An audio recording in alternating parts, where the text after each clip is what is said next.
is still alive here. Balotelli, Aguero! Oh, take it quickly, Origi!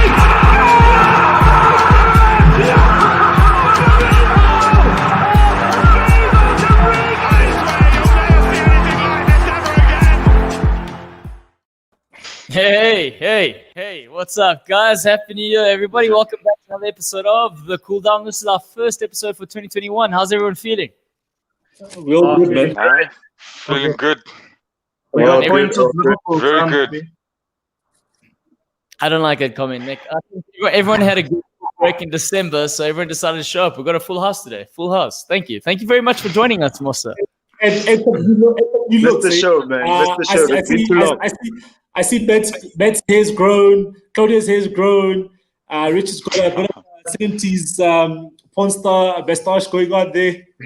Yeah, so I spoke to Rich about this earlier. What he's trying to do is part of the agenda. I highlighted a fact that the last time West Ham won a trophy was the FA Cup, and I think that was in 40 years ago. So he's trying to go with that look and feel. I think he's trying to be nostalgic about it. Am I right, Rich?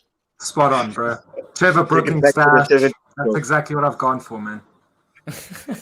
Well, we might as well. I mean, seeing as we're talking about your stash, we might as well kick off the first game that we're going to be discussing tonight, and that's the Everton West Ham results. And I mean, it was a good one for you guys. What is your overall feeling about it? What is the performance like? Rich, let us know what your thoughts are there. Delighted, obviously. Huge victory for us away from home at Goodison. It doesn't happen very often. I don't think many teams will go there this season and pick up 3 points. So obviously I'm over the moon, especially after we had a couple of disappointing draws at home in the prior fixtures. We drew to Brighton. We drew away at Southampton, which actually doesn't look like such a bad point now, considering they beat your team, Clouds. So, yeah, I'm delighted. I'm delighted for the boys. I'm delighted for Souček. Gets another goal. He's just been a maverick for us this season. So, may the good times roll. 3 points off the top four. So, yeah, I'm buzzing. That's good, man. That's good. I think before we started as well, I know we're going to talk more about your game there, Rich. I just got distracted with Scott's message there saying, Nick, did he get his eyebrows done? Because funny you say that, Scott. We were asking if he had his hair colored. I think that's what the difference is. His hair does. His hair's popping, man. Nick, please tell us your secret, champ. Please tell us your secret. Oh, He's gone. Nick's getting worried because we discovering his secrets here, telling people all the secrets of the trade. But Rich. So the result against West Ham, how did it play out exactly? It was a 1-0 game, 3 points for you guys. Now you're very close to the top four spot. But overall, how did it play out? It was a dull game for me. Well, I mean, yeah, it was. We kind of went toe-to-toe with them. There weren't many clear-cut chances, but we gave as good as they gave us. And, on paper, their starting lineup was very strong. Obviously, they had James on the bench, who they brought on to try and change the game. But I thought we really nullified any threat they had. Normally at home, they're really free-flowing, but we didn't allow them to play in the midfield. I thought Souček and Rice were excellent again. Our defense was solid. I thought Darren Randolph stood in really well for Lucas Fabianski, who pulled up in the warm-up. So I'm more than happy having him as our second choice keeper. If he has to play the next couple of games, I'm happy with him in between the sticks. And, delighted that Antonio could get some game time. And then obviously to get the goal when we did was key because, to score in the 86th minute, it really knocked the stuffing out of Everton. And from that moment, I knew we'd go on to take all 3 points. But I thought we played a really, really good game of football. Our away form this season is, I think, top 5 in the league. We've picked up some great points on the road. So super proud of the performance, I must say. I didn't expect us to play as well as we did. Yeah, Thomas Souček, though, he's seeming like your main man at the moment. Yeah, absolutely. I'm actually worried that in a season or two's time, there will be big clubs coming in for him because, both Souček and Kufal, I think Souček we paid £10 million for from Slavia and Kufal we paid 6 million, and both those signings look like absolute steals because Souček's our top goal scorer playing as a CDM. In both boxes, he's just an absolute machine. In the air, he's one of the best we have at the club. And I think the most important thing bringing someone like him in is he's just such a humble character. I'm not sure if you guys saw his interview after the game, but He's super, super humble. He just wants to play for the club, give us all. He's not there to upset the apple cart. And obviously it's rubbing off on the rest of the squad because everyone seems to be pulling in the same direction. There's no animosity. There's no handbags. Everyone's just grafting really hard. And the results are showing now for us. Interestingly, they were speaking about him and comparing him to a Marwan Fellaini and saying that he's similar, obviously, because also he's playing for David Moyes. And they were talking about, Fellaini's impact on a Everton that was managed by Moyes. And now Souček is having an influence from the middle, scoring goals, being dominant in the box on both ends. You know what I mean? What do you think of that comparison? Do you think there's some similarities there? Yeah, I do. I think it's a slight disrespect to my boy Souček because I think he's better than Fellaini. But look, I mean, Moyes loves that type of character. Hey, he loves a bulldozer in the middle of the park that's going to win balls back, that's going to make it difficult for teams to penetrate our midfield, that's going to be deadly in both boxes. So yeah, I'm not surprised Moyes brought in a character like Souček. That height, that physicality, because. Yeah. On a good day, Rice and Souček can really dominate the midfield. They've got the legs, they've got the physicality, they both can tackle. And Souček has really brought the best out of Rice as well. I think Rice struggled a bit towards the end of last season when he had Noble as his partner. When you're having to do two players' jobs, it's difficult. But I think Souček really helps Rice out immensely. And both of them have been top class this season. So long may that continue. True. Yeah, long may that continue. In terms of what Scott was saying, Scott, I got a question for you. My stash or Rich's stash? Who wore it best? I think that's the question I want to ask. But Jason asked the question, Rice to Chelsea. And right now, would anyone want to go to Chelsea? This is what I'm thinking, guys. Mosa? I think it'd be tricky for any attacking players to consider a move to Chelsea or midfielders or attackers.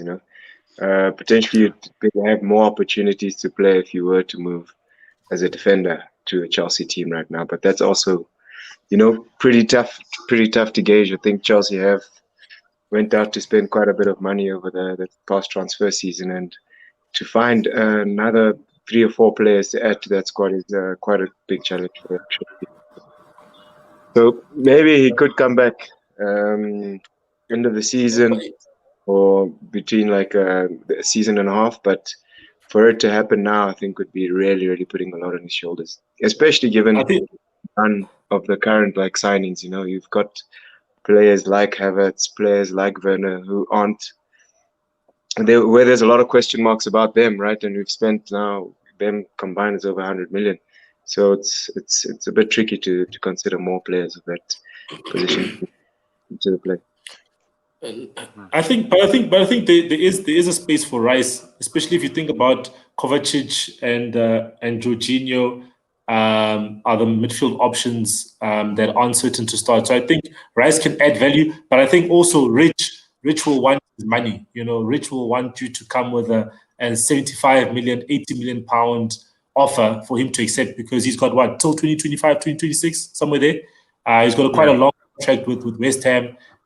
So you guys have to pay up. I think Rich will sell, but at the right price. And there is exactly. There is space. The timing question. I think Mosa raised it.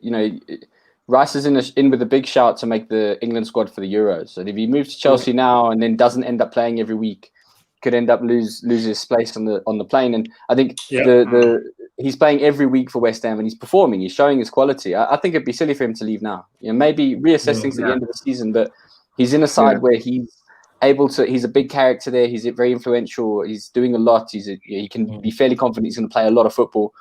I don't think it'd be the right time for him to move anyway. Obviously, a lot of these things are, there's always question on it's his boyhood club and all of that stuff. So it's more than just a business decision for him. It would be a very emotive one. But I think thinking about what he wants to achieve this year would make a lot of sense for him to stick around at West Ham for at least the rest of the season and maybe even longer. He's got a lot to do. He's in a really good place there. If he stays another season, I think that'll be good for him. I think maybe next season, time that Chelsea should try sign him. Now, I think as you said, it's beneficial for him to stay rather, and he's currently the captain. So he's doing. Yeah, and I think Rich, you're not saying much, but I'm assuming you agree with that sentiment. Yeah. Yeah, absolutely agree with what everyone said. Obviously, he's the captain, and it's going to take a lot of money for Chelsea to prize him away. He's just signed a new deal, like Celo said. It is his boyhood club, so I wouldn't be surprised if he ends up there in a couple of years' time. But I completely agree. I just think this season would be a bit of a push, especially with the financial implications of COVID and everything like that. Chelsea have spent a lot of money. It wouldn't make sense for all parties involved. So I think that rumor can kind of be crushed until next season, and then I wouldn't be surprised if Chelsea come in again big time to replace potentially Jorginho, maybe Kante. Who knows? Yeah. Yeah, and on the Kante front, guys, don't be a Kante. Don't forget to like, subscribe, and do all the rest of the things. You know how it is on our channel. Yes, but, that's uncut. That's crap work, man. Wow. But moving on, so Rich, yeah, very good results. You guys are doing well for the championship. I'm still, based on how the league is pretty much going at this stage, why not throw Arsenal in there for title contenders? I think West Ham are title contenders, but let's talk about the title contenders right now. Man United 2-1 against Aston Villa. I know we've got our man Scotty Too Hotty listening to you, Celo, and that's why he tunes in. He doesn't give a shit about anyone else, really. He only cares about his fellow compatriot in the form of a Man United fan, Celo. So what happened in this game, dude? No, it was an interesting game. We always knew that it was going to be tough against Villa. Villa's played very well this season. They've beaten the likes of Arsenal. They drew with Chelsea, and they beat Liverpool as well. So tough game. They had moments where they did scare us, especially in the second half. But in the end, I think the team that was going for it, that had more shots, goal attempts, won in the end. And I'm just glad that we got a victory at home. And I think that's our second victory in a row at home. I think we had been struggling, and I think that's something that you guys all mentioned on previous shows, that Man United would have to improve their home form for them to be top four challengers. And I think, we've definitely done that with a draw against City and 2 victories against Wolves and Aston Villa at home. So it's looking good in terms of at least trying to score some goals at home. But still, I think we need to get some clean sheets, whether it's home or away. I think that's the only way you can be a title challenger is to have those clean sheets. A match like against Wolves, for instance. That's like a title, challenging type scoreline. 1-0 at the end. You didn't really deserve to win. You probably just deserve to get a point, but you get a deflection at the end of the match, and you've kept a clean sheet. You've kept a clean sheet. You score 1 goal, you win. You know what I mean? So I think Man United needs to get some clean sheets. Some of those scruffy 1-0, 2-0 victories. That if we do get that, then I definitely feel that we can be potential title challengers. But I think right now, all of us Man United fans are just happy just to be there in the talk. You know what I mean? Klopp is talking about us after a loss. You know what I mean? Mourinho is talking about us after he wins. You know what I mean? He's talking about us. So if these coaches are talking about us, that means we are doing something. You know what I mean? That means we are doing something. We are of concern. At the end of the day, even if we don't win the title, just to actually be close is what we want as second prize. Would be too close, but obviously the first prize is to actually win it, and second prize would actually be to be close to the eventual winners. Celo, sorry. Ollie's obviously chopped and changed a few times in the last couple of games, the starting lineup. Would you say that Villa 11 that Ollie put out against them was probably your best team? Would you agree that that's the best team that you can put out? It's not my favorite. I'm not a big fan of McTominay starting. I do understand why he starts McTominay in certain matches, but against Villa, he didn't necessarily need to. I think obviously he was cautious of Jack Grealish, and he wanted McTominay to monitor Jack Grealish together with Wan-Bissaka if he was straying to the left-hand side. But I would take out McTominay and put Pogba next to Fred rather. and then have Cavani in the middle, and then Martial on the left, and then Rashford on the right. Or alternatively, you can have Greenwood on the right, Rashford the left, and then Martial through the middle. So that's the only change I'd make is McTominay to get out. But otherwise, I'm happy with the rest of the team. Wouldn't you make a change to the management now, or do you think the board is still going to sit tight behind him and give him a lot more time to actually see where you guys are? Why are you asking a management question? It's your club currently. Dog. You know, because before this, also like if you're looking at Man United 5 games ago, they just had their troubles in Champions League, struggling with their in-game management. So there was a lot of questions about Ole and his career at the club, and the board seemed to have supported him. So I don't know if it seems as if he's won that support, or is still a long way to go. But the thing is, I said it before, is that Man United weren't gonna fire him in the middle of the season, right? We wanted him to go out because obviously we were reacting to being out of the Champions League. All of us were not happy as Man United fans, but at the end of the day, the board does the same thing every single time. When they fire a manager, they let a manager come in, they give him the money. They play, get into Champions League, they continue. The next season, if the guy is struggling to make Champions League and they can see this guy won't make Champions League, then they pull the trigger, right? And that usually happens around about this time or about March. It happened with Mourinho. They pulled him probably about December time because they could see that it wasn't going that way, and he had lost the dressing room and nothing. There was no glimmer of hope in terms of Mourinho. So he's definitely earned his time at the club, and he's I think the morale in the camp is good. He's getting the best out of certain players. We had obviously the bad news with regards to Pogba wanting to leave and stuff, but that's forgotten now because Pogba is playing on the field. He's performing. Whenever he's coming on, he's playing for the team. He was like, I've never seen Pogba defend so much. Like, he was headering every single ball, every single duel in the air. He was getting it against Villa. So I think obviously, he's gained the trust of the board. And I wonder if they will back him in the transfer market now. I think he does want to add one or two signings, but let's wait and see if they do back him. But I think they'll probably make one signing in this market. Yeah, one signing, Selo. One sign is what you think they need at this moment in time. However, the question I've got for you though is, I'm left scratching my head seeing you guys on top of the log. Right now, anyone. The league is all over the place. I just don't know what's what, But based on them being up there, the goals, you've mentioned it, the Wolves game, they kind of didn't deserve that, but they won in the end. Is that down to like Ole putting out a positive, like getting his team to actually just be I don't know, proactive in terms of being attacking, that sort of thing moving forward, that they are getting the results? Or do you think it's just genuine things are just going for them? Because you watch them week in, week out. I don't know. I just tend to see the highlights and I'm like, the fuck, how did this happen?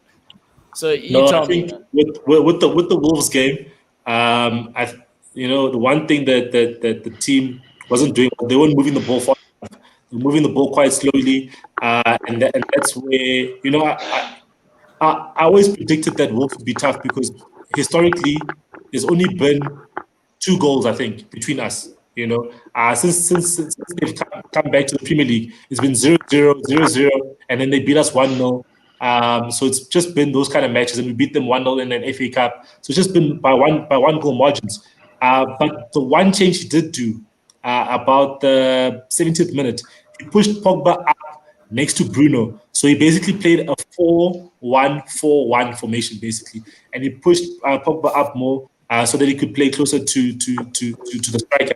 And that's where I think the changes came. Pogba got onto the ball more. He affected the game a bit more. And he created a couple of chances, and I think that is where they were actually trying to go for the goal. You know what I mean? And that's where obviously if you don't shoot, you won't score, right? You know what I mean? So 100%. So Rashford shot and he got the nice deflection. Selo, I'm going to go back to what Musa was saying. And for me, I feel like Ole goes on this trend. He goes on this trend of doing well, and he sort of gets the team back into a position where we know Man United should be. And then there's the runs where, after Leipzig, you were telling me that you want rid of him. Are we not just one game away or 2 or 3 games away where they're back in a fight where maybe they're getting knocked out in the first round of the Europa League, dropping points, maybe fighting for a top 4? I think Ole's done this too much. Is Ole going to be the manager of a stature of Alex Ferguson, taking you guys back to where you belong? Or is he just going to be another? I don't see Ole Gunnar Solskjaer being the best manager in the world, or one of the best at least. Yeah, no, listen, we all know his limitations in terms of being a manager, right? But right now, he's doing much better than the Spanish, what's his, Pulis, Fat. He's doing better than Fat Frank, you know what I mean? And he's doing better than Brucey there. That's not hard. That's not hard. So no, because previously I think especially Frank, I don't know, man. He's been getting a free ride. Even last season he got a free ride, and this season has been getting a bit of free ride. Only this year in 2021 is the only time where I've seen a focus on Frank Lampard as a coach. But before that, even when they were starting to do badly, nothing would be said about Frank. You know what I mean? Man United ended 3rd last season. Chelsea ended 4th, but then Chelsea had a good season. Man United had a bad season. Do you understand what I'm saying? But Ole, as a manager, I think as I've said before, his in-game management is not great. He tends to sometimes make substitutions late, but I have seen progress in that regard. He has done better. He's made better substitutions, and that have actually worked for the team. So I think he is learning along the way. In terms of him being an elite manager. So let me ask you this quickly. If you got Poch at PSG, how do you feel? How do you feel about Poch going to PSG? I'm happy for him. I'm happy for Poch. You're telling me you would rather have Ole Gunnar Solskjaer than Poch as a Man United man? Listen, at the end of the day, at the end of the day, right? At the end of the day, right? I always want my team to win, and if Ole is making my team win, what must I do then? Yeah, fair enough. But for how much longer? But what must I do? What must I do? Wish bad upon him. Do you know what I mean?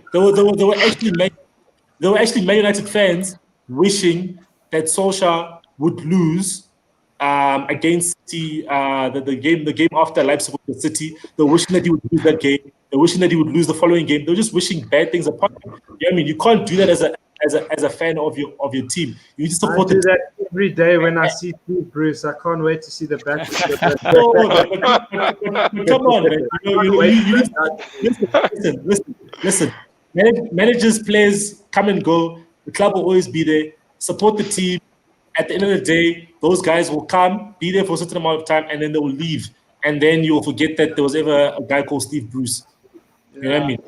But thanks for the draw against Liverpool.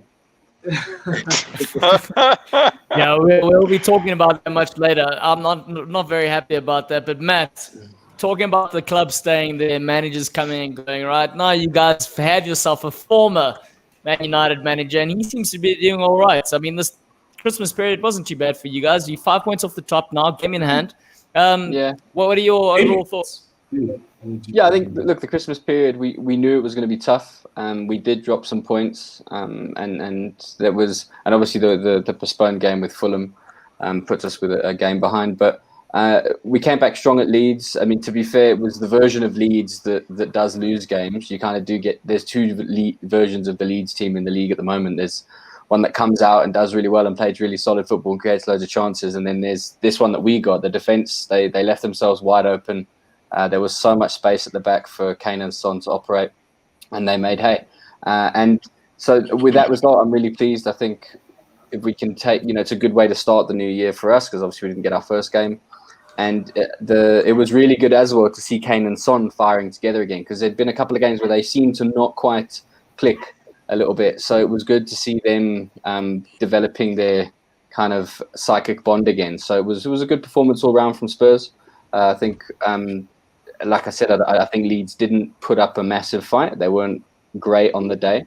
And the defense they played exactly the way we would want them to, for us to be able to leverage our strengths. So overall, it was a good result for us, and the it should be an exciting couple of games going forward for Tottenham. We've got the semi-final tonight in the Carabao Cup, and then I think again it'll be another telling period for us, just like the Christmas period was important for Spurs. I think the next sort of few weeks, assuming football isn't cancelled again, I think that there'll be an important few weeks for us as well.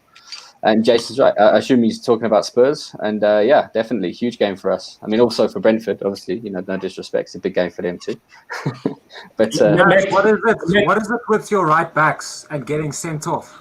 Like we've seen Aurier get reds, and now Doherty. Like, what is going on in that position? Yeah, I don't know. It was a stupid red, and it's one of those things where afterwards you can say, yeah, there's a big mistake, really silly, But I mean, in the moment, I guess he does what he does. He did what he did, and I think the challenge it gives us is that we do have a lot of games coming up, and we can't afford to have players being suspended and sent off and stuff. So you've got to. I think Mourinho's talked about it before, the mentality of winning and staying on top of stuff, and you're not going to escape this, man. But I'm sorry to interrupt you, Matt. On that note, congratulations, Nick, on being named the new student manager of University of Pretoria. Mosa, you wanna? Yeah, Mr. Pretoria, guys. We got ourselves a head coach in this gang. Yeah. Wow, shout out, Mr. Nick. Good luck, man. Yeah, it's going to be a tough. Do you need a technical team, bro? Yeah, I do. So I'll put in a word there. Hello. Yeah, but I can. Sosa is poor at the moment, and you should take Steve Bruce. If we agree on that, then Nick, I'll be the kit man, bro. I'll be the kit man. That's fine. Yeah, I need a few players there, and a few staff members there to come and help the boys. So I'll see what I can do. But he's obviously looking for staff members that are prepared to do it for pro bono, guys. So don't get too excited. Yeah? It must be from the heart, gentlemen. From the heart. Yeah, look, Mosa and I, we've got our boots and shin pads ready. If you need player coaches, we're here for you, Nick. We just need let us know. to do his magic there at Home Affairs to change your ages, and then we can make a plan. I'm 20 again. All right, so let's get Matt back in the focus again. Sorry, Matt, we interrupted you. Matt, was the penalty was the challenge outside the box or inside the box? It was, look, I saw it a few times because I replayed it quite a lot. And at certain angles, it looked clearly outside, and at other angles, it looked clearly inside. So it's hard to say. I think it's one of those ones where they had to leave it to the ref's discretion, and he called it inside.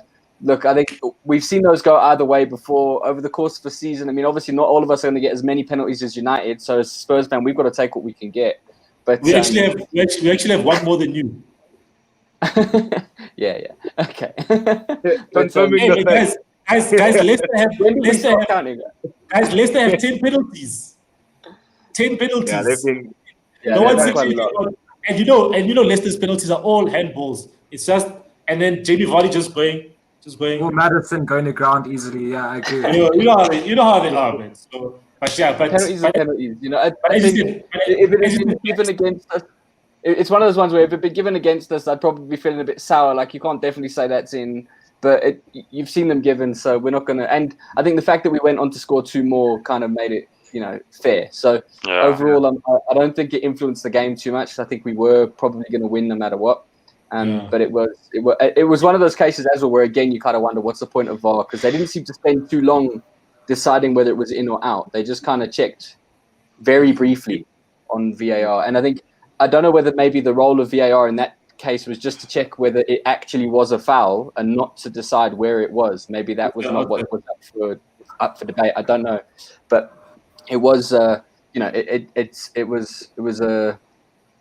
In the end, I don't think it made a massive impact on the outcome of the game, and it was good. Obviously, it's always good to see Kane putting them away with confidence and stuff. So it was. Yeah, it was a fairly positive game for Spurs, red card aside, and I think we needed that after the week we'd had with obviously the controversy around Lamela, Lasceslo, and Reguilon. So it was Yeah, good. I was about to ask, was Mourinho punishing them for that? That's what I heard. I mean, obviously, he hasn't really spoken about it an awful lot, other than to say that it's not. He did make a statement saying that's not what's expected. They're very disappointed, but they're not making a big song and dance about it as a club. The players themselves have apologised. Look, it was the right thing to do. I think the climate we're in, there's no way that they didn't know that wasn't okay. They must have known that they were doing something that was going to be frowned upon, and I think. There's obviously mitigating circumstances. There's a lot of Reguilon is apparently on his own at the moment. He doesn't have any family over in England at the moment. So, he was obviously would have been spending Christmas completely by himself, which isn't nice. But at the same time, these are the conditions that a lot of people all over the world are going on. And as there's millions of people around the world who probably spend Christmas on their own because of everything that's been happening this year. So I think it was a stupid thing for them to do. But I think that the clubs will deal with it. And I think it goes back to the question I think we'll probably have to talk about it at some point around there are now more and more positive cases coming out of the Premier League. And I think it's 40. In much the same way, 40 this week, which is the most I've ever had in 1 week. And I think at some point we're going to have a serious conversation about whether it's actually silly to carry on. I mean, how many more games can we afford to postpone before we start to really cause congestion later in the season? So it is a tough one. I don't know. It's not an easy thing to navigate. And the players are young men like us. It's always hard. I mean, I'm sure all of us also saw people during the festive season and spend time with friends and family. So it's hard to kind of tell young people who are in the prime of their life to just stop everything that they're doing except work. And that's what this is for them. Football is work for them. It's their job. So we're saying you've got to do that 100%. You've got to go to work every day and do that completely normally. But as soon as you leave the training, you've got to lock down, do nothing and not see anyone. And I think, that is a pressure to place on someone that's very difficult to deal with. There's two sides to that argument. I see Lanzini was part of the Christmas party as well with Reguilon and Lamela. South Americans having a fat party there. Argentinian brothers, man. Him and Lasceslo are probably friends, man. Yeah. No, but my question was, despite the fact that they were friends, I mean, come on now. The man got a VIP invite to this whole Spurs sort of party. He crashes the party and they get in trouble and he gets away scot-free. There's no noise coming out of West Ham. They're like, maybe he was infected. Maybe he's one of the 40 infected with COVID. And they're like, go join the party. Yeah, he's probably the one that posted the pictures. Then he messages in the West Ham WhatsApp group like, I'm going to do it to Spurs again, boys. You love to see it. Love to see it. What a legend.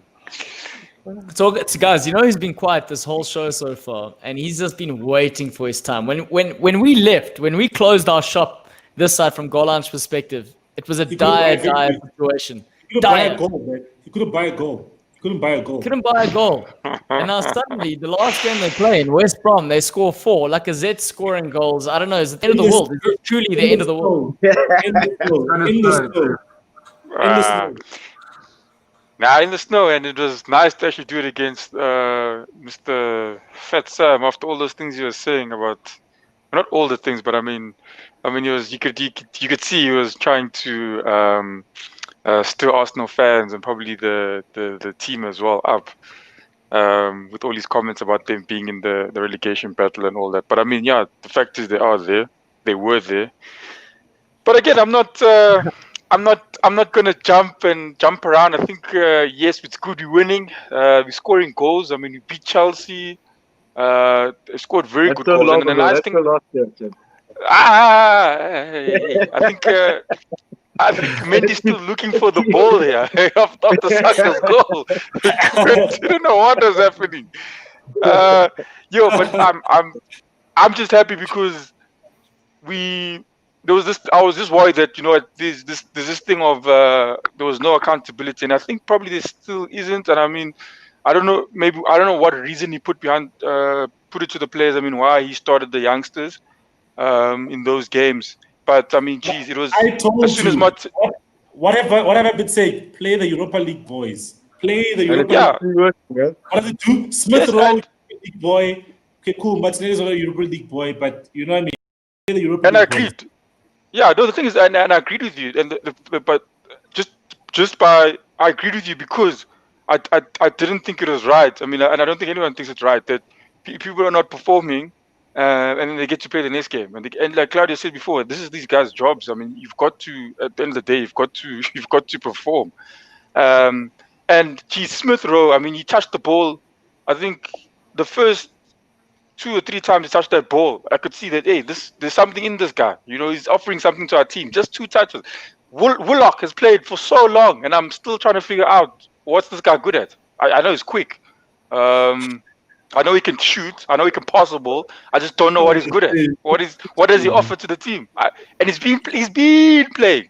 But now after Smith Rowe's performance, I hear them. They're saying that he's there's talks about him going on loan and all that stuff. And that's pretty soon. But I'm just happy and pleased to see that happen. The one thing the commentator also raised as well, which also got me thinking, was about Maitland-Niles. He comes in, he does a job. And I think he's pretty decent in all the positions that he plays. He does a good job. But the commentator was saying that now he's actually runs the risk now. He's good at all these positions, but he's never playing. He never starts. You know, he never starts. And now he's actually, if you actually think about it, he's actually putting his career at risk now. Because, I mean, he's that guy that... Look at James Milner. But James Milner's a different situation. Remember James Milner? James Milner, I think, is a person that's probably accepted that. You know, he's how old is he now? He's like, what... 34, 35. He's about he's come to. He went to Man City. He played regularly, and when he went to Liverpool, I'm pretty sure even now he's still there. He's not the kind of guy that wants to be playing every single game. Liverpool, he's got a. That's he knows what his role is. No. James Milner wants to be playing every game, dude. I'm telling you, something on the cards. Maybe he lands up at Leeds in the coming seasons, but he does want to, and that's to your point. He must go back home. He must go back home to Leeds. But no, he's still fine there. Liverpool, relax. But James Milner's done. Yeah, James Milner's done. Go back home. They need a leader at the midfield. They need someone to. He's so happy. He's coaching there with Klopp. Let the man be. My point is, they need someone to help Phillips. My point is that what Wonga is saying is 100% correct. The guy he's a decent player, but because he's a decent player and he can play all the positions, he's kind of becoming a victim of that. And I've experienced it in a lot of different things because then all you land up doing is you land up slotting the gap, and then what happens? You get forgotten. And that's kind of his situation now. So it's a tricky situation, Wonga. Sorry, I interrupted you, but go with the point that you were making. Yeah, he doesn't really like specialize in any position. He just becomes like a utility type of player as an option. Yes. What is his best position, Wanga? What's his best? Right back, left back, defensive mid? Look, I think if I'm not mistaken, he started he was starting in the midfield, in the centre mid, and I think he also plays. But I think for me, I think he's very good on the wing, as in right back. And right mid, but I think he must retire. But he's saying that it's probably going to end up that way. I don't think he's gonna play for long. I mean, if he wants to be playing every game, it's not going to happen at Arsenal. So I see him probably leaving in the near future, especially if they're going to play him like that. Because right now, if he's going to play right mid. I actually have no idea what his favorite position is, but if they're going to be playing him right mid, where I think he's good at, I don't think he compares to what's his name, Saka now. I mean, you saw Saka; they play him on the left as well, play him on the right. He murdered Chelsea. Now he also can play. They brought Martinelli. They brought Martinelli. Yeah. Wanga, rub it in, bruh. Yeah, Chelsea, yeah. They were so cocky going to that match, and that was Arsenal's turnaround match. You guys turned around for. You guys Has anyone else noticed that Celo normally talks a lot, but jeepers, he's loud today. He's not close to the top, man. It's the first time he's on the summit. He's on the summit. When you have teams like people like most of Chelsea, man, it's so good, man. Chelsea, bro. Chelsea, man. And I want Wanga to be happy, guys. Wanga was. I want to take this to Wanga, guys. Like, I'm saying Wanga to do it, bro. Remind him 26 December. You guys beat him 3-1. You know what I mean? And man, Chelsea's shirt, that shirt that they wear. Hey, that's the funny thing. It says what? Yeah. And they 3. shouldn't Guys, go guys, against just to say, Liverpool there's and going to be against more of Arsenal. this from Silo if Man United take the whole thing. There's a big risk. Yeah. And you see, everyone says Liverpool fans are full of shit, but we all know the United fans are the ones full of Nah, shit. but guys, Liverpool Sorry, as Wonga. well, eh? Liverpool as well, eh? Nah, still, I want to reel this back in. I want to. So Shorter kind of says, good thing he mentions Tierney, because remember I was telling you guys in the WhatsApp group, Arteta should just make him captain. You should just make him captain. What are your thoughts there, Wonga? I agree. Look, Tierney, his work rate is I've always said I like. He's the only player in Arsenal, especially during all our losses, that I could see that wanted to win the game. Like you could see it by the way he was playing, and that's what I liked about him. You could honestly see that this guy is the one who wants to win the game. But it's not a one-man team. It's 11 men. You got to pull up your socks, and to say captain. Sorry, Wonga. I'm so sorry to Nick, are you listening to this? This man is made for your assistant coach position in case you can't do interviews. That was a classic interview. Sorry, as you were, Wonga, as you were. Nah, to say captain, see, that's the thing. I don't know how Arsenal decides these things, but it depends. It depends on. I mean, I don't know how the guy is at trading, how he's with the other players.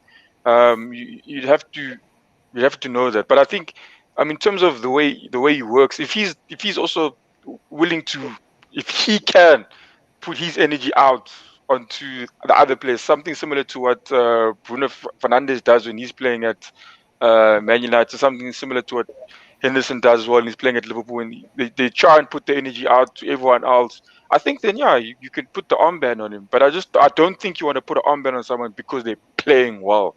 No, I don't think that would be the right thing to do. Arteta comment on him thinking that Tierney has different blood. He's from somewhere else. They played against West Brom and it was snowing. I think that's from what I didn't watch again.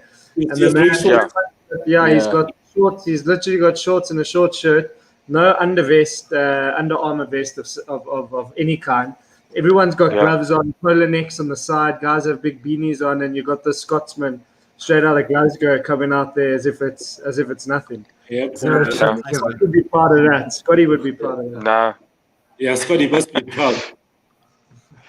But look, I think if I looking at the team, and again, I agree with Silo again. That was the right decision. You play all those youngsters. They came in there. They had a lot that they wanted to show. And Martinelli as well is one guy I did mention to everyone that I said, look, this guy was, I think he was, especially when he started off, he started on a good run. When people were wondering whether it was luck or not. It was unfortunate he couldn't continue that due to the injury. But the guy came back and you could see that same drive, the same sort of thing that Tierney has as well. Yeah, Martinelli's got. He just wants to get in on the goals. He wants to get in on the goals. I think Arteta now it's good. Even the last game he didn't play, I think it's good because he just came back from injury. I don't think it's wise to be playing that guy 90 minutes every single time. I think it was crazy the way he introduced him the last. I think it was when against Chelsea. Was it against Chelsea? I can't remember now. But it looked like he possibly injured again. But he came out okay. But I think they must just ease him into it. I think they're doing the same thing with Partey as well. Just ease the guy into it. You guys, we are. What's it? They said we are tied fourth now, if I'm not mistaken, with all those points at the bottom there. But the way the things are going. So I think I just don't think Arteta needs to be, especially the way we are, it needs to be risking people and fighting. Give guys a chance. We're just fighting to stay above water now, to be honest with you. I saw a comment from Katlego Shoro where he mentions that you guys potentially are still a bottom of team this season. No, it's true. He's right. We're not out of it yet. 3 points behind Chelsea, yeah? 3 points. Look, but then that's the thing. That Chelsea, Chelsea might not admit it, but they're in the same boat. They lose one more. Hey, they lose and you win, and then you're like this. Yeah. They're in the same boat. And that's Arsenal doing well because we did need a winning streak after those losses. It's the only thing that helps is the winning streak. So we're doing. It's a good start. We just need to continue it. And I think again, you must play those guys again. The ones that did the business, they must play them again. And I think we'll get satisfaction out of it. I mean, Lacazette came on off the bench, scored. So, and I think Arteta's also trying to, I think also with this with Smith Rowe there, I think we've also found something. I mean, everyone is shouting Uzu. But now it's Smith Rowe. I think we found something different that that works. But also Uzil was tweeting. Uzil tweeted a picture where there was like probably like a match last season where he came off for Smith Rowe, giving him props and stuff. I think Uzil has been helping Smith Rowe in training, and I think Smith Rowe did say that Uzil has been helping him in training because he plays the same that position. Sounds like an early retirement plan from Uzil. I know he's not playing, but jeepers, he's really trying to put himself out the club. Yeah, but he tweets during the games, after the games. Well done, guys. Whatever. Props to this guy. Whatever. And I heard something about Smith Rowe learning a bit from Uzil. But Silo's right in that case. I think in that case as well with Uzil, I'm not dismissing that we don't need him. Look at Liverpool. They've got how many people up? I mean, if they can replace everyone up front. Chelsea as well can replace the whole team. I just don't know if they can win now in the bad run. Tottenham, I think also can replace a couple of people there. Man United as well. They can also replace a couple of people up front as well. But like I said, now if now Smith Rowe gets a Pickford on him, leg gone, knee gone, what happens now? Then we're just going to be in the same boat. I think we still it's good what we have. But I don't think it's. I think Arteta's now January is here. I think now he's got a chance to try and make sure this thing lasts. So that's my opinion on that. And Wonga, Scott says you don't say much, but after 3 wins on the bounce, you find your voice, and we thank you for that. What's interesting is that, like, we've got a Chelsea manager, a United manager, and an Arsenal manager all on our show. We've discussed whether or not they would be sacked. And that's with having a West Ham fan and a Newcastle fan. And those 2 managers aren't going anywhere. Which brings us to our next 2 games. Newcastle, Leicester. Like you said, Nick, they had a decent result against Liverpool, but not so decent against Leicester. Yeah, I'll be honest with you. I mean, we came off a Brentford loss where, the backlash from the fans was huge because, Brentford are a good side. And I can be very honest with you, they're probably better. Well, their starting 11 is probably better than a few Premier League teams. I think they were very unfortunate not to go up, and they've signed a couple of players that are really, really decent. But they played their second string side against a team that we would start in the Premier League. And we were absolutely outplayed against Championship side. And that, like, for me, that is just sacrilege. We played against Man City and we didn't even try. And we lost that game. And that was bad. We had 12% possession. And you know what? Like, if there's a Man City team over the last 5 years that are there for the taking, defensively at least, it's this City team. It's this generation of players. And finally, in the last 2 games, he's just done something so simple, where he's told his players to step 10 yards or 15 yards higher up the pitch and press the ball there. And for me, it's just basic coaching. It's really just getting your players high up the pitch. It's essentially closing down space between you and the opposition. And no player likes to be pressed. Even Thiago for Liverpool, who's probably technically one of the best in the world, he won't like to be pressed. Players love to have time and space because they can pick any pass any day of the week, and I think that's what we sort of nullified in terms of our result against Liverpool. And in actual fact, again, I said. Sorry, Nick. Ronnie he missed Matt's conversation. He loves chirping Matt. He's missed that. Continue. So in terms of the Leicester performance, it was a lot better. In comparison to the rest of the season. I think Leicester did have 2 moments of magic. I mean, Tielemans' goal was top draw. Beautiful.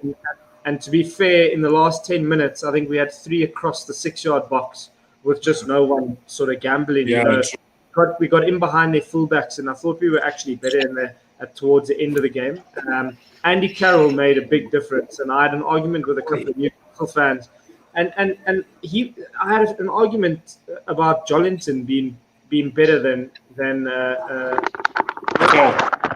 guys like Andy Carroll can't be judged when he plays 10 minutes every other game. You need to give the guy, maybe he's not going to last your 90 minutes, but he's got to give it. I mean, he's a defender's nightmare at the end of the day. But Jolinton played very well against Liverpool, man. I like the way he was holding up the ball. He was protecting the ball. Like every time, maybe like broke up a Liverpool attack, right? And then you try to pass it to someone, and Jolinton would have where there's only Callum Wilson up front, and you can't really pass it to him because he's against 2. So you have to just try and protect it, wait for Matt Ritchie to come on the left and pass him the ball. So for me, I'm going to tell you, Celo, and I think I've spoken about this already. The man cost £40 million, and he doesn't. If the man can't control the ball, it just doesn't. You don't justify. You don't justify a place in a Premier League team. The man can't control a football, and he does it. Maybe he controls it 3 times in 90 minutes. That's not good enough. And there was an interview with Andy Carroll towards the end of the game against Leicester, and he seemed very pissed off. It was his first goal that he scored for us. Because I think there's an internal struggle where Bruce is being forced to play Jolinton. Jolinton plays close to 90 minutes every week, regardless of whatever the team or opposition that we're playing against. So, Jolinton has a place, and for me, I don't know why. Wilson obviously has saved us, and we're in a position where we can potentially stay up because of his goals. But I think our alternative needs to be your Andy Carrolls and your Dwight Gales, because Dwight Gale causes a lot of trouble when he comes on, especially when there's space. Why he hasn't played the last 2 games? I don't know. I think for me also the big sort of change that happened for us was Matt Longstaff coming in, the younger brother. He's been sort of a bit of a pit bull in terms of being someone who can press the ball within the midfield, and I think that helped us when we played against Liverpool, and it helped us against a superior Leicester team. But I think in hindsight, when we've pressed the ball a little bit higher up the pitch, the players looked like they wanted to sort of try and get a result. It's made the world a difference. I didn't expect to get anything from the last 3 games. So the fact that we got 1 point is probably a bonus. I think we could have at least got a draw against Leicester. We were probably deserving of that. We were nowhere near, getting anything out of City, and we probably deserved to lose against Liverpool. In hindsight, though, Liverpool should have put a lot of the chances away. So true. Blame. But all in all, Darlow was good again. Yeah. Darlow should be playing for England. I'm going to say that again. I think I agree. There's no other English goalkeeper better than him at the moment. You can't tell me Pickford's better than him. But that's an argument for Southgate to sort of defend. I should be the squad. I think our next game is our most important. Obviously, we've got the FA Cup tie. It's probably going to be another loss and we'll go out. But we're playing against Sheffield United, and if he loses that, we're going to be in big trouble, and he's going to have he's going to have lots of answers to sort of give to fans that are sort of disgruntled at the moment. So Nick, if he gets, it's not going to happen, but if he does get sacked, where do Newcastle look to? I said it. I don't think he would leave. What is that? Lampard. Yeah. Lampard. We're looking for a job soon enough. You take Lampard. Yeah. Who would play under Ashley? That's the question. There was talk, a funny talk today. Joey Barton got sacked at Fleetwood for an altercation. Oh, there we go. I would love that. Made in heaven. But he would never play under Ashley because he would never coach under Ashley. He left because of him. Yeah. But he's the type of character to sort of get the guys going, and he's not a long-term solution. I say to you, Steven Gerrard, I think needs to, if he's going to coach a Liverpool eventually, a club like Newcastle is. Steven Gerrard Ronnie. would be my first choice. I think he's a viable option, but again, I don't see anyone actually taking that job under Ashley. You know, if Steven Gerrard had to get told that he's going to get a bit of money and there's going to be change of ownership, I see him, that his next sort of step being there, because I don't see Klopp leaving in the next 2 or 3 years. So, yeah, that's my mom. Yeah. Hey, Carol. Let's give a shout out to Carol, everyone. Love it. Yeah. Let's move along now to the next game, and a lot of noise has been coming around. Like everyone's been throwing a lot of noise towards you, Mosa, and the man in question, Lampard. I think it's time you answer some of these questions. 3-1 to Man City. Look, the man looks rudderless at the moment. He doesn't know in which direction he's putting. He kind of has a problem where he's got too many players to pick from. He doesn't know his best side, and he can't get the best out of his players. More so, overall, a 3-1 performance. I mean, you can't be happy with the way in which they went out there and performed, yeah? Yeah, not at all, man. There's very little to be happy about in the way that they came out. They were relatively flat. Didn't look as if they were trying to create opportunities on the day. Didn't look like the intensity was high. There was not much working for the team on the day, and it was quite sad, man, because you'd expected them to have come back from that loss against Arsenal on Boxing Day, the draw against Aston Villa, and then this game, you're expecting them to at least be hyped up or pumped up for the game at home. But it's chaos, and that's why I guess a lot of the attention is going towards Frank Lampard, because the players just aren't on song at the moment, and it's like it's spread across the entire formation, the approach, the intensity. It's difficult to pinpoint just 1 or 2 players to say that these 2 players are the problem at the moment. More about the intent and how they come at the game. What I found quite interesting is Nick mentioning Steven Gerrard, and Jamie Carragher's come out recently saying, you know, he's not gonna have a go at Lampard, largely because Lampard doesn't have the experience, right? And we've got the likes of a Lampard, the Terrys, the Gerrards, the Henrys, who are kind of walking into these jobs. And he said so himself. He said, Carragher, he said he would love to be Jurgen Klopp right now in front of the cop end doing fist pumps and all sort of things, you know. Do it. Anyway, but he would love to be doing those sort of things. But he says the difference is that because of who they are, they're walking into these jobs. But you have a Jurgen Klopp that did 7 years at Mainz. You have these other managers that did their time at lower leagues, and they've gone through it. So as soon as they are reaching these sort of difficult patches, they know where to draw from in terms of experience.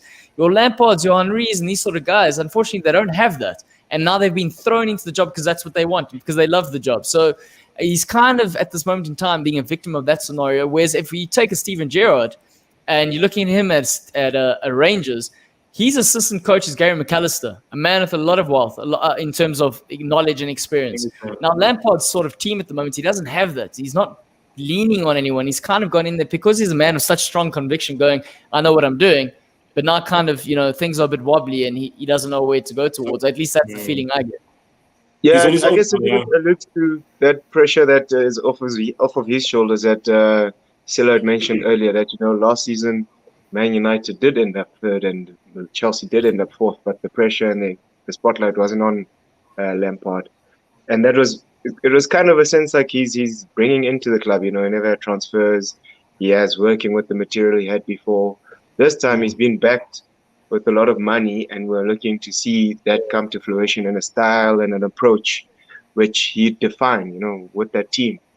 And it hasn't worked out that way so far. I mean, even the signings, they're not coming up to plan. Kai Havertz, Werner are big signings which aren't actually contributing at the level that we had expected from them. And how does he resolve this? How does he resolve how the team shapes up is going to be like a tricky challenge for him. Whereas other experienced managers could have had that situation back in the day with the smaller clubs, and then they kind of formed their own style of how they're going to approach a match, how they're going to approach their philosophy, how they're going to approach bringing new players in, which is all now like teething issues that we're facing at a very big club.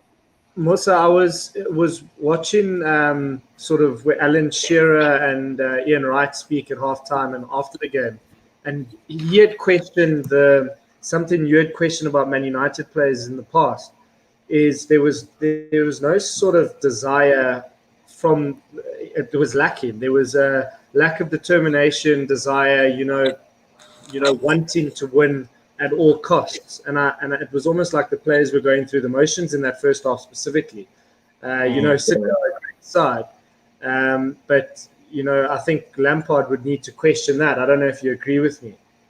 I agree, man. Like most times, you get it from players like a Kante, Jorginho, that kind of push everybody in. But when they're having a bad day, it's tough, man. It's tough to see anybody in that front six. Everybody looks a little bit soft, a little bit trying to figure themselves out in that whole approach. And yeah, they can get outclassed on their day, and that's kind of the scenario how it worked out in that first half. I know they even talk about. I was watching the post-match interviews, and the Lampards of the world were talking about how second half was better. Second half they had more possession, but in all reality, the game was done in the first half, and City was still creating like clear chances for themselves. It was up to Chelsea to go and attack the game, and it never looked like much intensity did come from the players. Much character did come from the players to actually sort out the points from that match. So it was quite sad at home, especially. It was quite difficult to bear. So do you think he'll be backed? Obviously, you asked me this similar question about my management. So you, with your management now, with him having the lowest points per game total of all the managers under Roman Abramovich, do you think how long Roman will back him? How much license does he still have as a former legend? Because I think he does have that former legend. There's something that no other manager had, that former legend status, that he can allow himself just a bit more time. But when does that time run out? True, man. Like he's got that experience of working with Roman Reis. Like he's had to win silverware over the years. He's been the player winning silverware for the owner, and now he has to come and deal with that type of pressure as a manager. Potentially, he's got the credit with the owner, but I don't know how long it'll last, because I even saw in the past couple of days, with all the performances that we've had to this point, that there's some considerations between alternative coaches coming into the team, coaches with pedigree and experience. Be it where they may be from, they might still have a little bit more to offer given the amount of money spent. But yeah, I think he should have this season. They should check him for some silverware.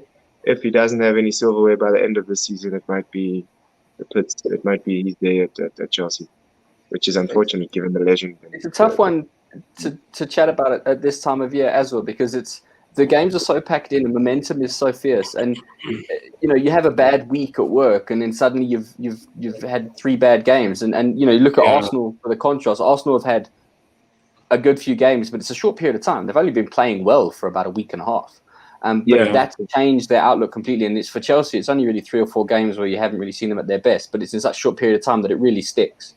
So it's almost like a really difficult time also to make these harsh judgment calls about, should Lampard be booted out or whatever, because they turn it around, they start to play well. It could be, a very quick change. And especially this season, we've seen it. I mean, Aston Villa were at the top, Everton were at the top, Spurs were at the top, Liverpool were at the top. And I mean, obviously Arsenal haven't quite been Still at the top yet. But for now, there's games in hand to be sorted out, Cloudy.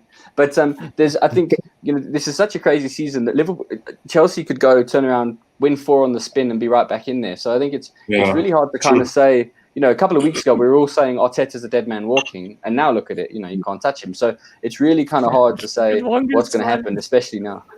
Exactly the same for Man United. Even a couple of weeks ago, we were looking at Ole saying he must be out, man. It's ridiculous. Yeah. And now 4 wins, and he's doing. He's kind of cemented his job. So it's tricky, man. And I guess his post-match interview almost alluded to sort of a cry for time when he spoke. I think he used Kevin De Bruyne as an example, saying, he came here and it didn't work out for him, and he just needed a bit more time. And I don't know if you're trying to draw some comparison, on himself, because Yeah. I think he realizes he has spent a hell of a lot of money.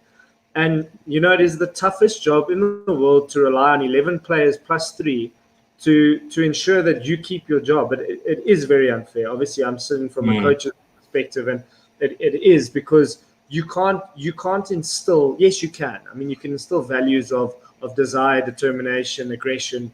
But if the players decide not to do it on the day, or they don't want to give 100%, they only give you 70%, your job's on the line at the mercy of other guys actually pulling their weight. So it's unfortunate. I think you just need to get a win in the next week, and I think it will kind of calm down a little bit.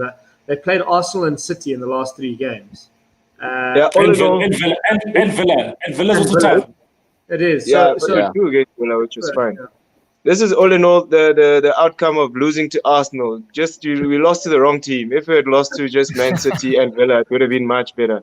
But now we're losing to Arsenal, and then we lose everything. Now we've lost Arsenal. But the question, though, the question I have, Musa, is if you had to ask any one of us, and I'd like to, you're going to see where I'm headed with this. If you had to ask us, is Lampard getting it right in terms of his selections? Personally, when I'm seeing the squad, I don't think he gets it right. And from that perspective alone, you can talk about experience. We can talk about all these other things. Because these results aren't going his way, he keeps changing his mind. For me personally, you stick to the play. And, Nick mentions playing your best 11 players. And, it's hard then going out there and getting the best out of them.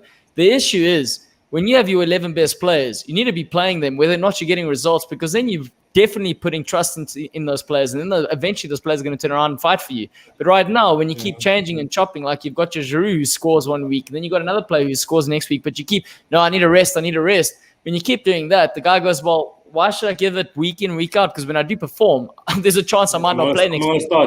You might have players there in that scenario actually second guessing the coach, because if you're going to have a player second guessing you as a coach, you've lost them. You need everyone in the right direction, saying, okay, well, Flip, I know, we had an off result, but maybe it just wasn't our day. But he trusts me as a right fullback or as a striker. I'm going to carry on fighting for him. But I do agree with you in those sentiments, Claudia. Like, it is tough to, every second week I'm in, and then I don't have an answer. I don't have a reason why I'm out. Maybe he's not a manager where he's a sort of a Mourinho where he'll tell you, listen, you've done shit and you're going to sit on the bench. Maybe he's just the type where, he makes the changes and you don't know. There are coaches like that. I know there's local coaches like that. I've seen it. I've seen players get taken from the starting 11 to the grandstand. They haven't even been told what they've done wrong. And how are you supposed to play well or sort of, receive that well as a player? You're never going to. Yeah, but there are some players who now, like at this point in time, we kind of like they're aware of their own performances and how their performances haven't been living up to scratch, and that's a difficulty that Chelsea finds itself in. The signings are seeing that. The signings are telling us that they're having a tough time here.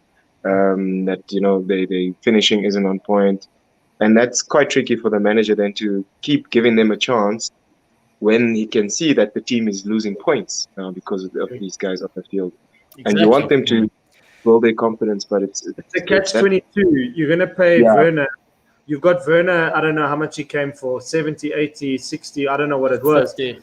You got Giroud, who was a fraction of that price, but he's the one who's banging in the goal. So, like, you also, it's like a Steve Bruce situation. He's got to justify because they bought a plonker for £40 million. But, Abramovich wants to know why he spent £100 million or whatever he spent, 120 million. He wants to know also. So we don't know the ins and outs behind the scenes. Maybe that's also why. But, if it's not working out, I agree. Like, I wouldn't play Jolinton. If it's not working out with some of the new signings, play your tried and tested and get it right. And then you start to make a few changes if you can. Play the guy off the bench. Because Giroud had the best goals per game ratio of any forward in the Premier League last season. I mean, not last season, but 2020 as a year. So you start Giroud up front. You put, what's this guy? Ziyech on the left. You put Ziyech on the right. and then you have Werner and Havertz on the bench because they haven't been playing well, and Havertz had COVID. Let them come on for the last 20 minutes as a sub, and then they'll get their confidence against, I don't know who you guys are playing in the FA Cup. Whichever team you play in the FA Cup, you might beat 5-0 and he can get his confidence back. But Giroud and Tammy Abraham are the guys who've been scoring this season for you. I like how Celo makes it see. It's like this. I like that, Celo. It's true. It's like this, man. just put the bright players on the field, get the result, and stick with it, man. Well, it's a good point because if you think about it, the challenge that Lampard's got is that he got to spend a whole load of money, but he hasn't been at Chelsea very long. So last season he wasn't building his own system. He was using what he had to get the results he needed. Now he's got a whack ton of new players, and he's also trying to put his kind of philosophy on the field. It's quite a tough thing. It's not like he had an established way of playing and then he's slotting in players to improve that. He's doing them both at the same time, which is actually really difficult to do, because now what he's saying is to the old players, we're going to change the way we play, and to the new guys, you're going to slot into this new system I'm doing. And it almost would have been better for him to maybe have a period of time where he could build that system around the existing squad and then slot in these new guys as they step up to it and stuff. So I think he is in a tough position, but he's going to be under a microscope because of the amount of money he spent and the expectations that are there. And especially also because they played quite well for a period of they've been playing good football. So it's proven that he can do it. So the expectation is if he could do that, then why can't he carry it through for the duration of the season? If they don't be challenging at the very top, I don't think everybody expects them to win the league. But I think if Chelsea don't make a serious fist of it, then there are going to be legitimate questions around whether he's able to do it at this level. Whether that's fair or not, I mean, these things, being a Premier League manager must be the toughest job in the world in that sense. But he's going to have to show that he's able to step up there. Otherwise, Chelsea will get rid and do something else. They've shown time and time again he'll get a little bit of loyalty because of who he is, but they're not going to stick with him for long if he doesn't perform. Yeah. And the power is that Chelsea is a massive club which can attract like the best coaches in the world at their expense. So there is that hanging at the back of his mind as well. But I think he should get a little bit more time. To lose him. Who would get to lose him? I've seen a list of a couple of managers who they mentioned. They mentioned the Southampton manager, Ralph Hultegussen. Aston Villa. He's a quality manager, but I'm not too sure if he'd be ready to also take on that seat given the performance he's pulling at Southampton and the contract that he probably has there, which will last some time. They mentioned Brendan Rodgers. Brendan Rodgers, yeah. That's quite tricky. Rodgers isn't going anywhere.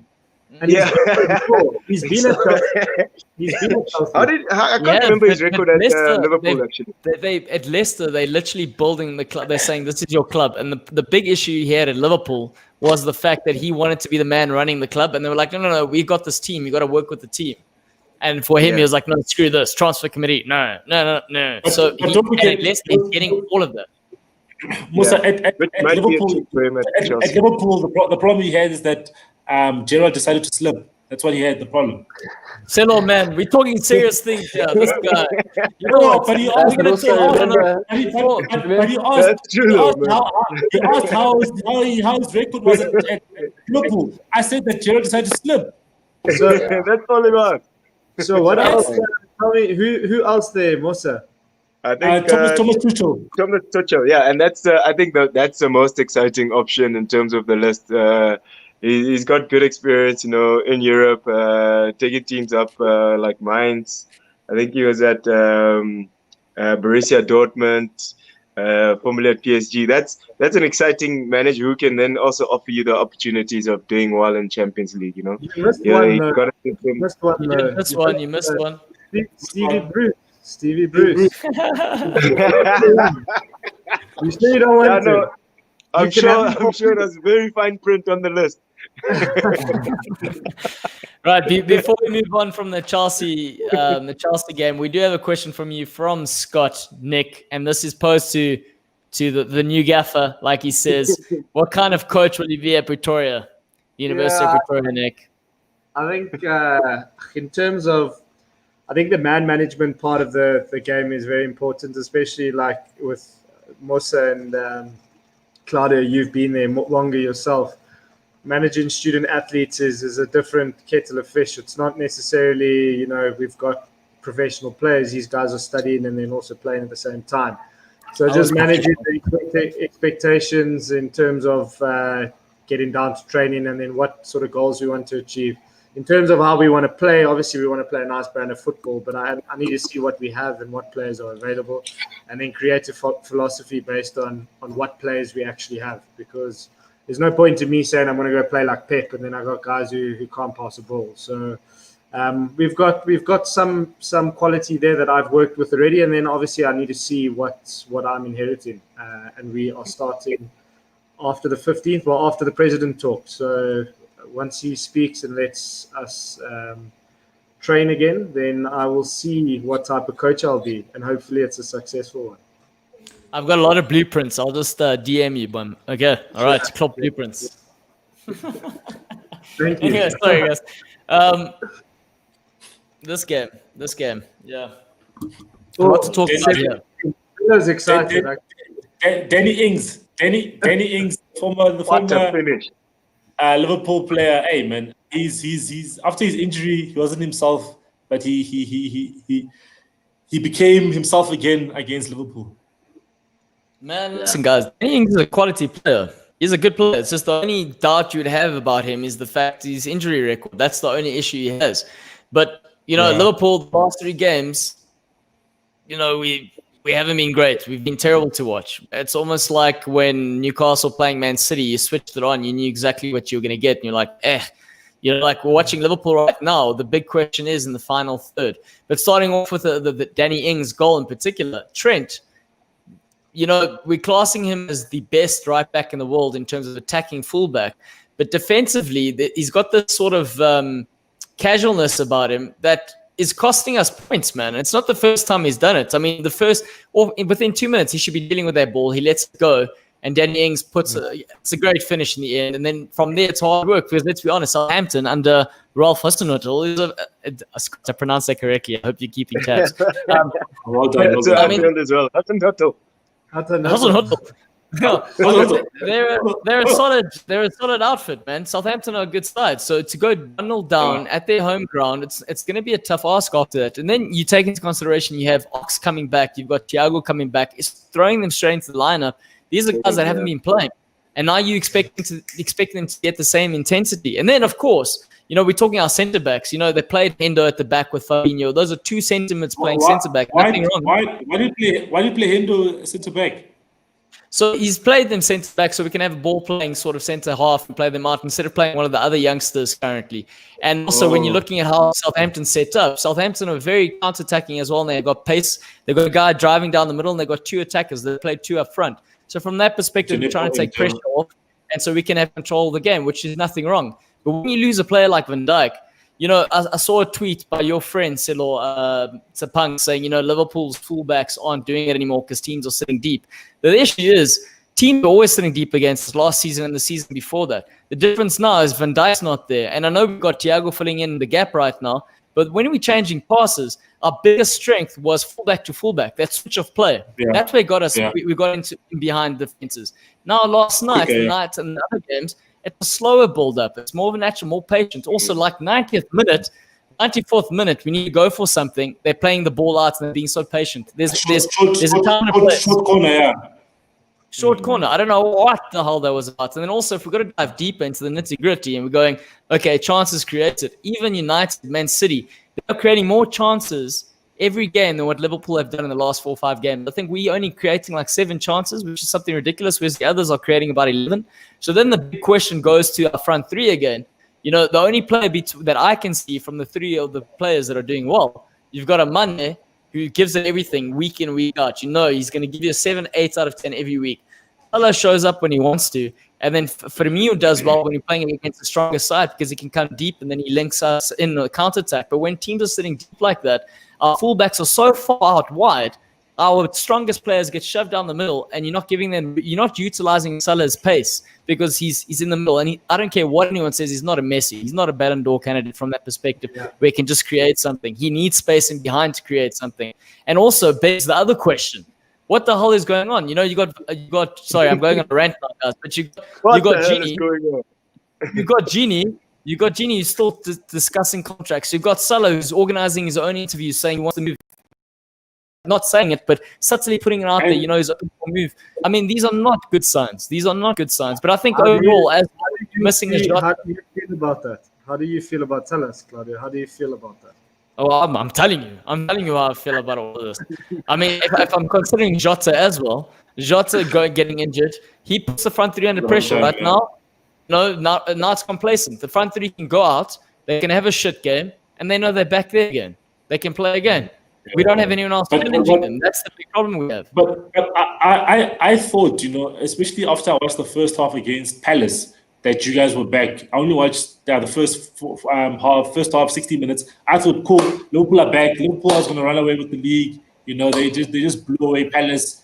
And Palace did have a couple of chances that first half, but they were just not clinical enough. But you guys had 3 chances, 3 goals, boom. You know what I mean? And then now, it's just you guys are struggling to create chances. Your first shot on target was 70th minute yesterday, and it wasn't even a serious shot. Fraser Forster, his first game in 2 years, you guys didn't even put him under pressure. Nothing. I couldn't recognize the front three of Liverpool yesterday.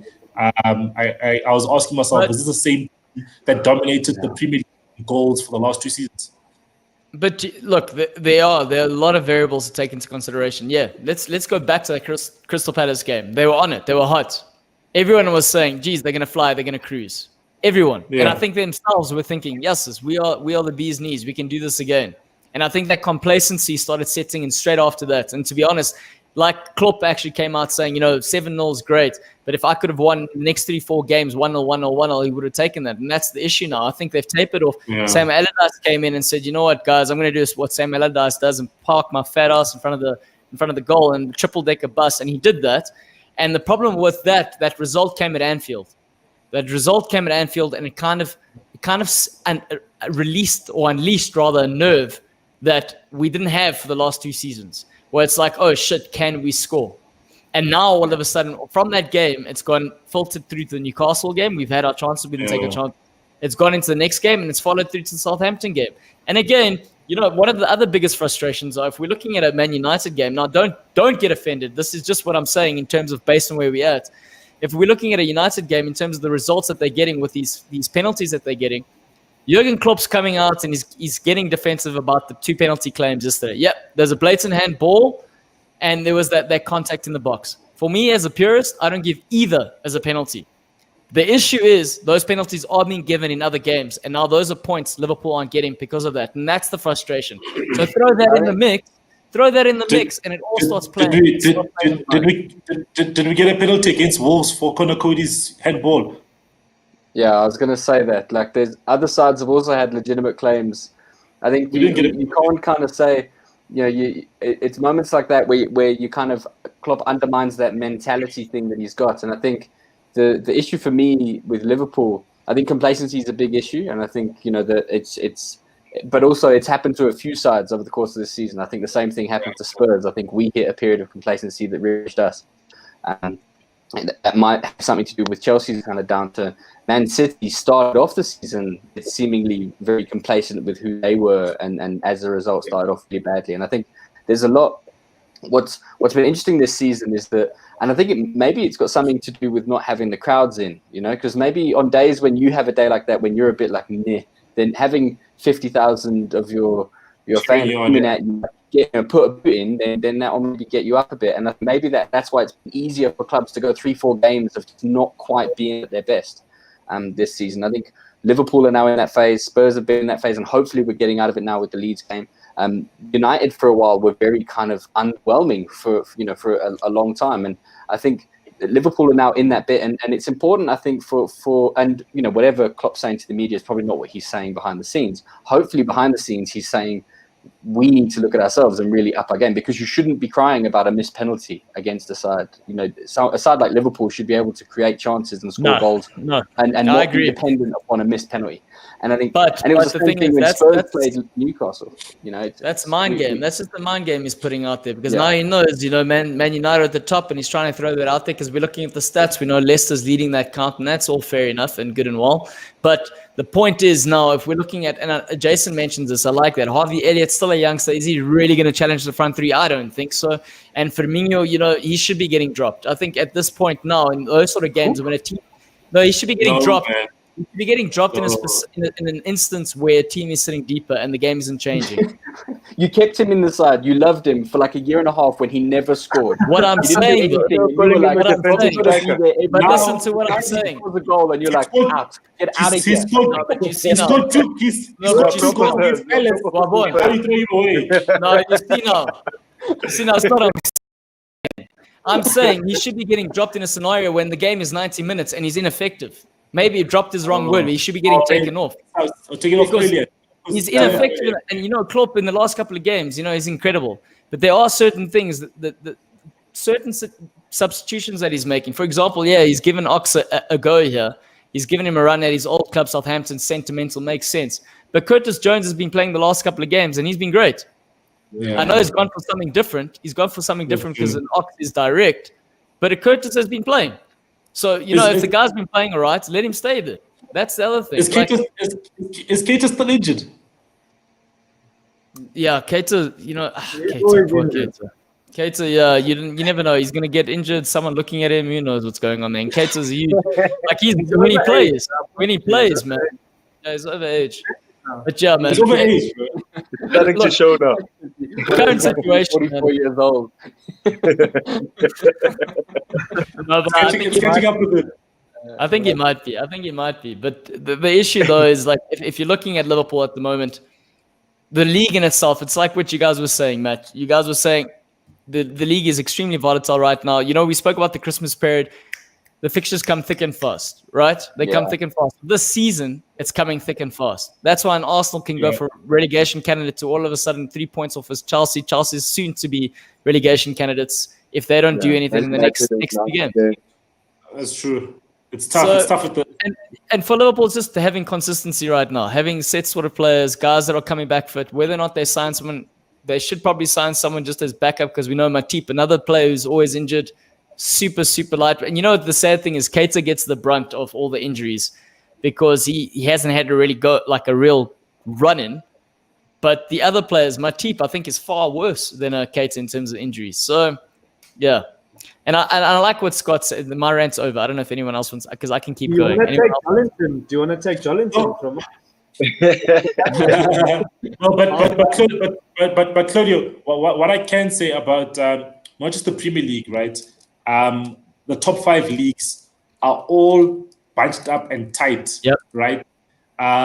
Leipzig are 2 points off Bayern Munich in the Bundesliga. Normally Bayern by this time is already 8 points ahead. Bayern was losing 2-0 at half the last game of the weekend. Sharp, they ended up scoring 5 goals in the second half, but they're conceding goals. They're not as clinical. Juve is 10 points behind AC Milan in Serie A. But Atletico has only conceded 3 goals this season, and they're number 1. And Barca's like 10 points behind, and Real Madrid's only like 8 points behind. And then PSG's number 2 on the log. You know what I mean? So every league where the defending champions aren't dominating. You know what I mean? Yeah. It's only Bundesliga where the defending champions, and Premier League where the defending champions are number 1. But the number 1s are like 2 points ahead, and they won their last season by 15 points. So it's a COVID league, man. It's unpredictable. People are tired, you know what I mean? And it's just going to throw out different challenges, no crowds and everything. So, and COVID, people test positive, people's mental state, how are they feeling mentally, being locked up at home, you know what I mean? Some people don't have girlfriends or wives to at least talk to at home. They just live alone.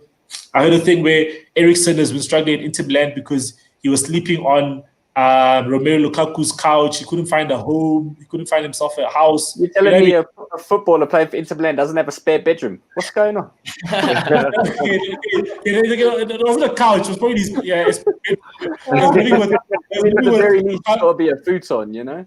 He was living with Lukaku and then living with Ashley Cole and Ashley Young, you know what I mean? And he hasn't found himself a home. He's struggling with the language, and that's why they say he struggled at Inter Milan. So all these things just play into the footballers' minds, and a lot of goals being conceded and stuff. And I think it's just going to continue for the rest of the season. You know what I mean? You never know. Arsenal could win the league. Oh, yeah. Yeah, and Yeah, you, but you know, I don't buy that bullshit. They've got the best job in the world. They've got no stresses in life. I don't care. People are worried about COVID. What are they worried about? They can still go and play their. They can go to work every day. I don't buy that nonsense. They must sort their lives out. I will say, And also yep. Yeah, also this whole dynamic does incentivize the coaches now as well, because if they can get like five or six runs, 5 or 6 good games on the run, they're looking in contention to win any league. If any of our teams were to get 6 games, Yeah, even maximum us. points out of 6 games, it would be great. We'd be fighting at the top, holding that gap. They're number 3.